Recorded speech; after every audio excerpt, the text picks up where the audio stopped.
For 15 years, I thought I had it all figured out. Jen and I lived in a beautiful colonial house in the suburbs of Boston, complete with a white picket fence and a perfectly manicured lawn. Our neighborhood was the kind where people still brought casseroles when someone moved in. I worked as a regional executive for a major logistics company, which meant frequent business trips across the country. Jen, once a dedicated elementary school teacher, chose to become a full-time homemaker after we got married. She poured her heart into making our house a home, always keeping it spotless and cozy. The garden was her pride and joy, with roses that made our neighbors envious. We had decided early in our marriage not to have children. The freedom allowed us to travel whenever we wanted, by whatever caught our eye, and live life entirely on our terms. Our friends often commented on how perfect we seemed together. We were that couple everyone wanted to be. But perfection, I would learn, is often just an illusion. The changes in Jen started subtly. At first, I barely noticed them. The new designer clothes, the expensive haircuts, the sudden interest in fitness classes. She had always taken care of herself, but this was different. I'd returned from a business trip to find her perfectly made up, even if she had nowhere to go. Her wardrobe gradually shifted from comfortable casual wear to high-end fashion brands. Bags from Gucci and Louis Vuitton started appearing in our closet. When I asked about them, she'd smile and say they were on sale, or that she deserved to treat herself. I wanted to believe her. The phone was the first real red flag. Jen used to leave it anywhere, on the kitchen counter, in the living room, forgotten in her purse. But suddenly, it became her constant companion. She'd get messages and step away to read them, her face lighting up with a smile I hadn't seen in years. Sometimes, I'd catch her texting late at night, the blue light illuminating her face in our dark bedroom. When I'd ask who she was talking to, she'd quickly say, just some old friends from college or the book club group. I tried to push away the doubts creeping into my mind. I told myself I was being paranoid, that this was just a phase. But the distance between us grew wider with each passing day. Our conversations became shorter, more superficial. The intimacy we once shared dwindled to almost nothing. One night, while unpacking after another cross-country trip, I noticed something odd. There were charges on our joint credit card from restaurants I'd never heard of, expensive ones. Dinner for two at places I hadn't taken her to. When I asked about them, her explanations were vague and didn't quite add up. She mentioned business dinners with her book club, charity events I somehow hadn't heard about before. I started paying more attention, looking for signs that my instincts were right. They weren't hard to find. Genoa, us going out more often, always with some new friend or old acquaintance I'd never met. Her book club seemed to meet at a different place every week. One Thursday evening, she said she was going to meet her book club at a coffee shop downtown. Something in her voice made me suspicious. After she left, I decided to drive by the address she'd given me. As I approached, I saw her getting into a black Tesla. The man holding the door for her wasn't carrying any books. They drove off together, laughing and talking like old friends. My heart stopped. The world seemed to tilt on its axis. The woman I loved, the woman I thought I knew better than anyone, was lying to me. I sat in my car for what felt like hours, trying to process what I'd seen. When I finally drove home, my hands were shaking on the steering wheel. I needed proof. I couldn't confront her with just suspicions and a glimpse of her getting into someone's car. That weekend, while Jen was at her yoga class, I hired a private investigator. It felt wrong, invasive, but I had to know the truth. The PI's report came a week later, complete with photos and detailed notes. His name was David Cooper.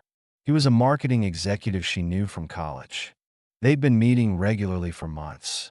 The photos showed them at restaurants, walking in the park, entering a hotel. Each image was like a knife to my heart. But I needed more. I needed to know everything.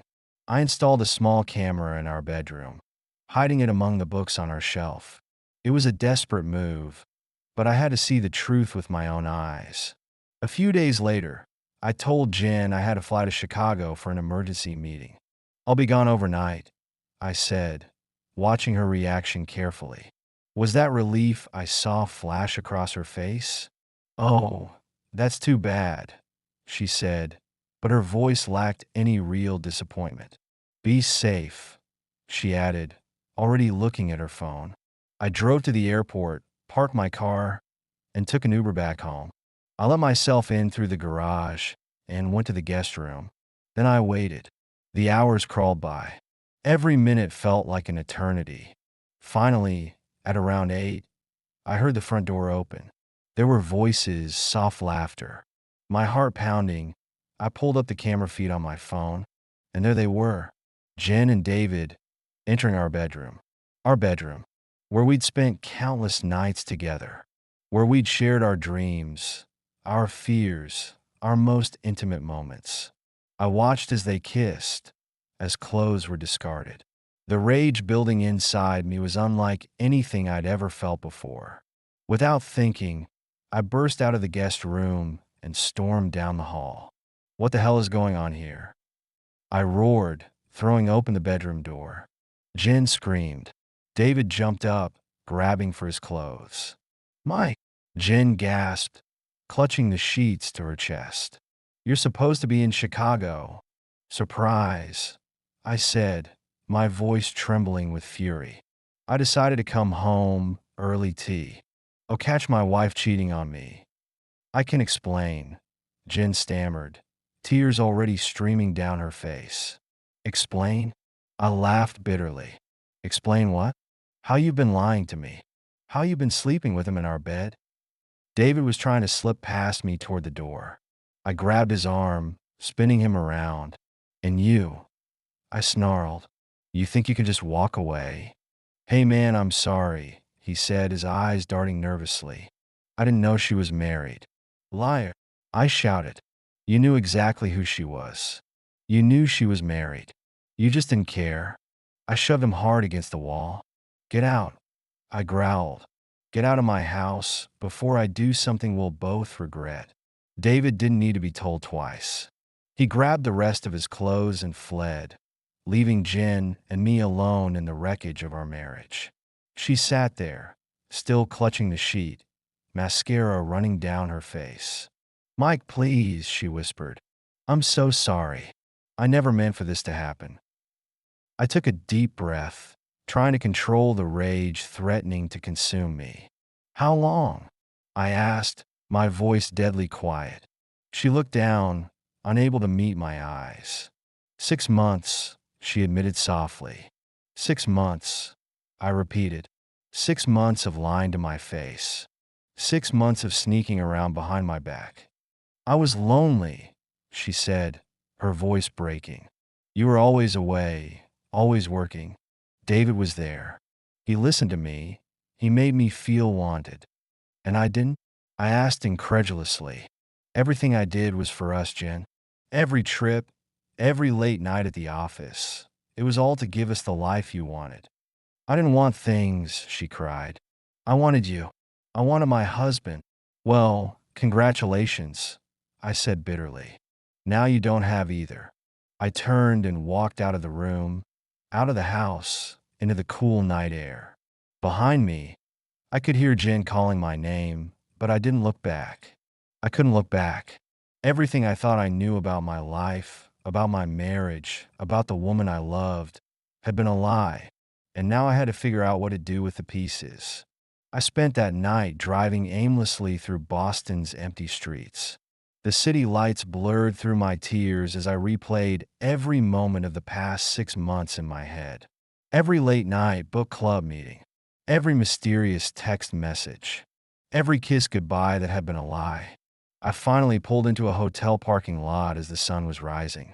My phone showed 27 missed calls from Jen, dozens of text messages begging me to come home, to let her explain. I turned off my phone and checked into the hotel. The next few days passed in a haze of anger and bourbon. I called in sick to work for the first time in 5 years. My boss, understanding something was seriously wrong, gave me 2 weeks of emergency leave. On the third day, I forced myself to think clearly. I needed a lawyer. A friend recommended Patricia Martinez, one of Boston's top divorce attorneys. Her OFFI was on the 30th floor of a gleaming downtown skyscraper. "Tell me everything," she said after I sat down. "Don't leave anything out." I told her about the credit card charges, the mysterious appointments, the PI's photos. "The camera in the bedroom," she said, making notes. "That's going to be problematic." I had to know the truth. I replied defensively. "I understand," she said, "but Massachusetts is a two-party consent state for recording." "What does that mean?" "It means we can't use that footage in court. But the PI's evidence is solid gold." She laid out my options clearly and brutally. Massachusetts was a no-fault divorce state, but infidelity could influence property division. "With the evidence we have, we can push for a favorable settlement," she said. "I don't care about the money," I told her. "You will," she replied. "Trust me, you will." I signed a retainer agreement that afternoon. When I finally returned home, Jen had moved most of her things out. A note on the kitchen counter said she was staying with her sister. The house felt empty, haunted by memories I couldn't escape. I walked through each room, seeing ghosts of our happiness everywhere. The kitchen where we used to cook together. The living room where we curl up on Sunday afternoons. The garden she had tended so carefully. In our bedroom, I stripped the bed bare, stuffing the sheets into garbage bags. I couldn't bear to sleep there, knowing what had happened. I moved into the guest room, but sleep didn't come easily. The next morning, I went to the bank and froze our joint accounts. Patricia had advised me to protect my assets immediately. I canceled our shared credit cards, changed the passwords on all our streaming services. Small, petty acts of separation that felt like cutting away pieces of myself. Jen's sister called, begging me to talk to her. "She's a mess, Mike," Sarah said. "She knows she made a terrible mistake." "A mistake is forgetting to pay a bill," I replied. "She made a choice." "People can change," Sarah insisted. "They can learn from their mistakes." "Good for her," I said. "She can learn from her mistakes with someone else." I hung up before Sarah could respond. The divorce papers were served a week later. Jen's response came through her lawyer 2 days after that. She wasn't contesting the divorce, but she wanted half of everything. The house, the savings, my 401k. She wanted her fair share. The rage I thought I had under control exploded again. I logged into Facebook for the first time in days. Posted the PI's photos. Tagged Jen in all of them. Added a simple caption: "This is why I'm getting divorced." My phone started ringing immediately. Friends, family, colleagues. Everyone wanted to know what was happening. The post spread through our social circle like wildfire. Jen's lawyer called Patricia, demanding I take down the photos. I ignored the request. Let her feel exposed. Let her experience a fraction of the pain I was feeling. David's wife found out through the Facebook post. She called me, crying, asking for details. I told her everything I knew. 2 marriages destroyed by their selfish choices. The weeks leading up to the first court date were a blur. I threw myself into work, taking every business trip available. Anything to stay away from the empty house. Anything to keep my mind occupied. But you can't outrun pain forever. It catches up with you in quiet moments. In the dark hours before dawn when sleep won't come. In the muscle memory of reaching for someone who isn't there. In the echoes of laughter that used to fill your home. The morning of our first court appearance, I put on my best suit, armor against what was to come. Patricia met me outside the courthouse. "Remember," she said, "let me do the talking. Stay calm, no matter what they say." Jen arrived with her lawyer just before 9. She looked smaller somehow, diminished. The designer clothes were gone, replaced by a conservative black dress. Her eyes were red and swollen behind her makeup. For a moment, I felt a twinge of something, not quite pity, not quite pain. Then I remembered the sight of her with David in our bed. The twinge hardened back into anger. The judge was a stern-faced woman in her 60s. She listened to both lawyers present their initial arguments: property division, temporary support, scheduling for the full hearing, the legal machinery of dismantling a marriage. Jen's lawyer painted a picture of neglect and loneliness. A husband always away on business. A wife left alone in a big empty house. Mr. Anderson's frequent absences created an environment where my client felt abandoned, he argued. I gripped the edge of the table, knuckles white. Patricia's response was surgical and devastating.